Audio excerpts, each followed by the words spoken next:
Thank you all very much for coming to our workshop today, and I hope you've enjoyed the various sessions as much as I have. And I'd like to give my thanks to all the panelists and to all the speakers who took part for giving us such fascinating and awesome insights into the problems associated with the contemporary prevalence of algorithmic processes. And they've raised a lot of important issues that we need to consider when seeking or when we're trying to look for effective regulation of these processes. I hope you'll join us all in a few moments when we enjoy all the drinks and the wine and the canapes out there. But before that, I just want to give you a few brief outlines of what's going to happen next with UnBias and the further work that we're going to do to promote, well, to consider what it means. I mean, after Beeben's talk, I've got to change the title of our next project.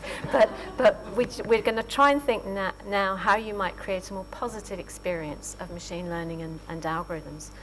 So, I mean, as Mac described at the start of the day, we've produced substantial findings that help us to understand user experience of algorithmic-driven online platforms and the capacity for unjustified bias in these systems to produce detrimental consequences. And we have opportunities to promote fairness in the development and application of algorithmic systems.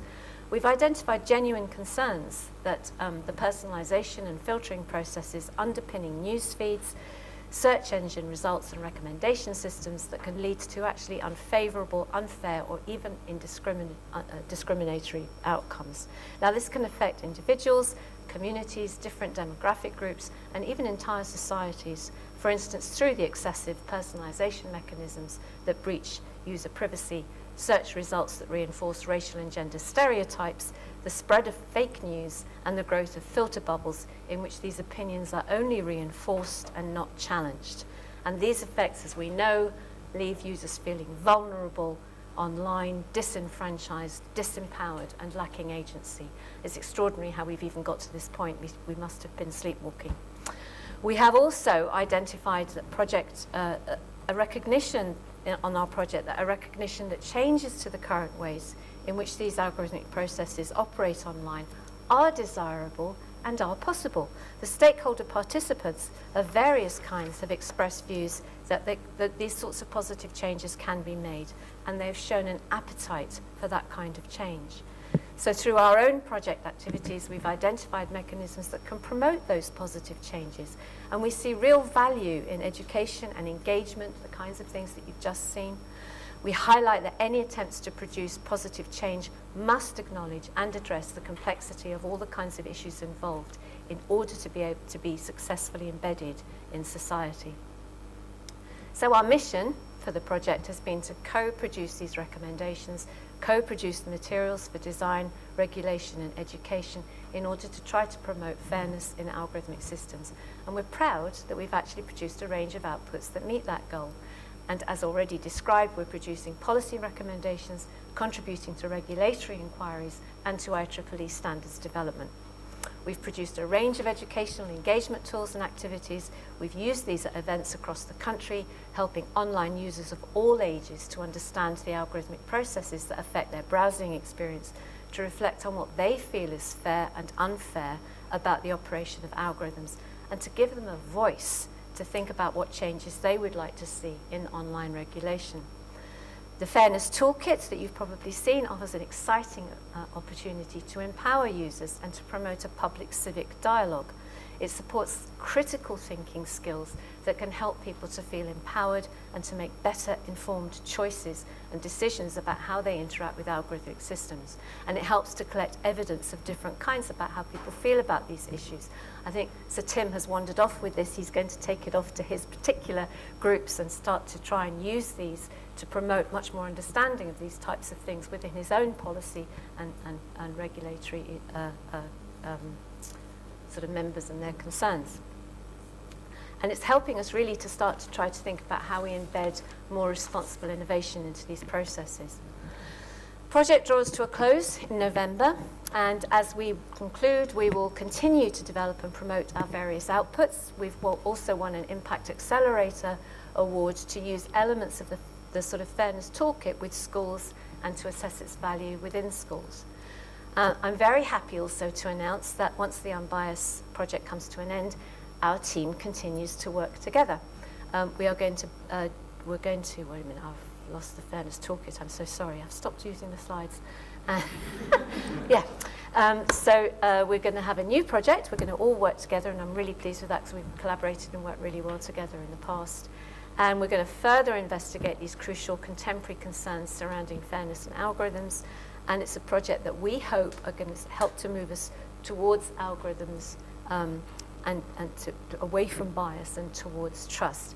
Now, we have called this new project ReEnTrust, so maybe we want to call it something like building trust and building and enhancing trust in algorithms, given Biben's talk earlier today, which I think is probably a good idea. It's funded by the EPSRC under their Digital Economy Tips 2 call, and this project is one of 11 that have been funded by EPSRC to really further their understanding of trust, identity, privacy, and security, which is the tips in the digital economy. Collectively, those projects receive almost £11 million in funding over the next 3 years. So it's quite a good, a substantial piece of funding. Our project will be led by the University of Oxford in collaboration with the Universities of Edinburgh and with Nottingham. And we take as our starting point for the project the findings that have emerged from UnBias. And as the interaction online on the webline platforms is becoming an essential part of everyone's everyday experience, and data-driven AI algorithms are starting to exert this massive influence on society, we know that we're experiencing different tensions and in-user perspectives regarding how these algorithms are used on the web. The tensions do result in a breakdown of trust if you assume that they trusted in the first place, or perhaps they just didn't want to know because they enjoyed using it. As it's a component, a fundamental component of the digital economy call, where algorithmic decisions affect citizens' everyday lives, we really need to try and address this. So what our Trust project is going to do is explore new technological opportunities for platforms to try and regain user trust and try and identify how this might be achieved. I keep forgetting the slide. Here we are. So, what are our research questions? So we're going to ask these questions of and interrogate our data in this way. What are users' expectations and requirements regarding the building of trust in algorithmic systems, particularly once they realize that their trust has been lost? Is it possible then to create technological solutions to build trust by embedding values and recommendations, prediction and information filtering algorithms, and by allowing for a productive debate on algorithmic design between all stakeholders? And to what extent can user trust be regained or gained through technological solutions, and what further trust rebuilding mechanisms might be necessary and appropriate? The project then is going to develop an experimental online tool that allows users to evaluate and critique algorithms used by online platforms and to engage in dialogue and collective reflection that all relevant stakeholders, from all the relevant stakeholders, to try to jointly recover from algorithmic behavior, or perhaps even to jointly reflect on or understand or somehow accept what's going on in some ways. And for this, we're going to develop advanced AI-driven mediation support techniques that will allow all the parties to explain their views and suggest possible alternatives. We're going to have extensive engagement with users, stakeholders, platform service providers in the process of developing this online tool, and hopefully we'll get an improved understanding of what might make these algorithms trustable. So the team at Edinburgh will once again be led by Professor Michael Ravazos, and focus on the technical work packages. And maybe you'd like to comment a little bit about what those might be. Yeah, I think what we're trying to do is really we want to go take the work we've done in UnBias to the next level. So in UnBias, by and large, what we focused on was understanding what fairness is, what people. How people feel about algorithms and what sorts of things they worry about in terms of fairness of algorithms.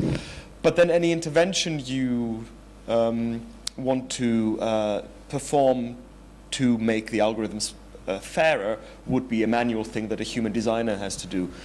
So in ReEnTrust, we're kind of asking the question of, how can we actually use digital technology to help in that process, to help capture people's views, help them negotiate compromise, because very often this is a multi-stakeholder problem, and we really have to understand whose priorities can be met to what extent in a platform that's ultimately a collective thing, and where you have a platform and users.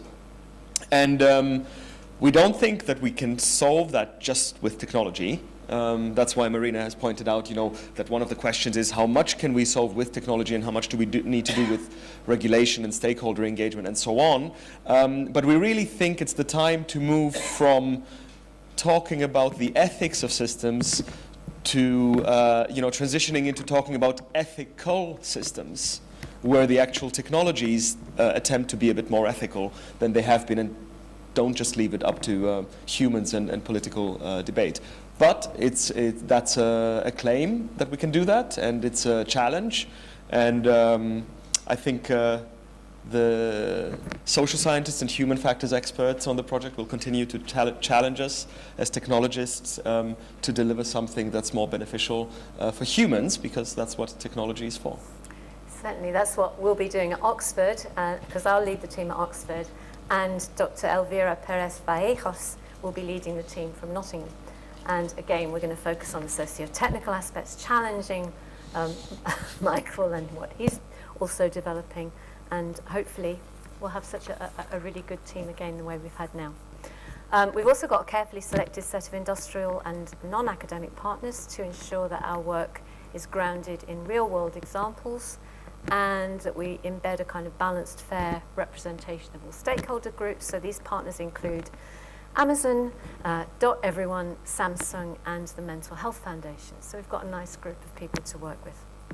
So finally, I'm hoping that we're going to advance the state of the art in what it means to build trust into these kinds of algorithmic-driven online platforms, and we'll be using a comprehensive user-centered design and responsible innovation. I mean, I think this is much more kind of collective rather than a single user. This is not about individuals anymore. In some ways, it's also about the collective. We're looking forward to doing this, and we'll also look forward to telling you in a few years' time all about it. I suggest we meet again in 2 years, perhaps here, and then we can showcase the findings of this new project. Until then, I hope you'll join me and the rest of the team for further discussion over drinks and canapes. I do just want to thank everyone of the team who put all of this together, because they've done amazingly, particularly Helena, who has worked night and day to get this all together, and she's done a sterling job, so thank you very much. It was a team effort, but tip for you. So, well done. Thank you very much.